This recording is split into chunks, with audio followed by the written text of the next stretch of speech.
We have an update on the New Jersey train crash that happened in Hoboken earlier in the week. The engineer told the NTSB that the train was traveling at 10 miles per hour when it approached the station, but officials are struggling to confirm that because of a problem with the event data recorder. Investigators from each of our groups have collected voluminous records, including documents associated with operational tests, mechanical, track, signal, and event recorder tests. Yesterday, our recorders experts worked with the experts from the manufacturers to access data from the recovered locomotive event recorder, which was built in 1995. Unfortunately, the event recorder was not functioning during this trip. CBS News transportation correspondent Chris Van Cleve joins us from Hoboken, New Jersey right now. Chris, are they starting to say that the engineer was lying here about the speed?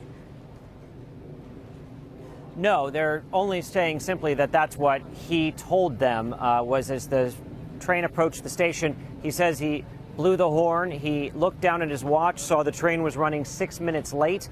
He noticed that the speedometer said 10 miles an hour. He does not remember the crash, he says the next thing he remembers is waking up on the ground.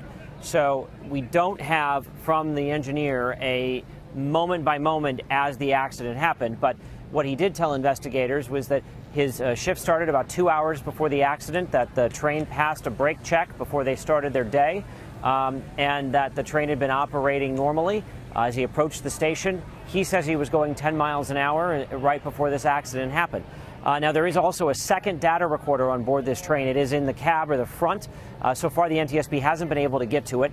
They are hopeful that that recorder is working. I asked them if this recorder, the one they pulled out of the back of the train, should have been working. Their answer was it probably should have been working or been replaced with a working one, but the train's only required to have one working data recorder, and that should be in the cab, which is the part of the train they can't get to right now. You're talking about the difficulties of reaching this wreck area. What can you tell us about how they were approaching trying to get into this area? So they got limited access starting yesterday afternoon, and they've been able to get into the last 3 cars of this 4-car train, but not the front car.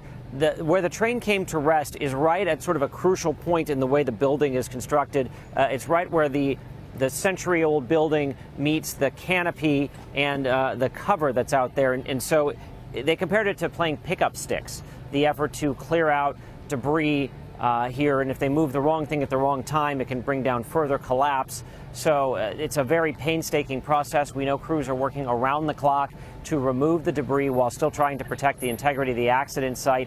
The NTSB says they don't know when exactly they'll be able to get in to that cab car. It could be today, it could be tonight, it could be tomorrow, it could be a couple of days. They just don't know. But they stress that the information on board that train, the front-facing camera, that data recorder, it's not perishable. So if it takes them 3 days to get it, it's still going to be there.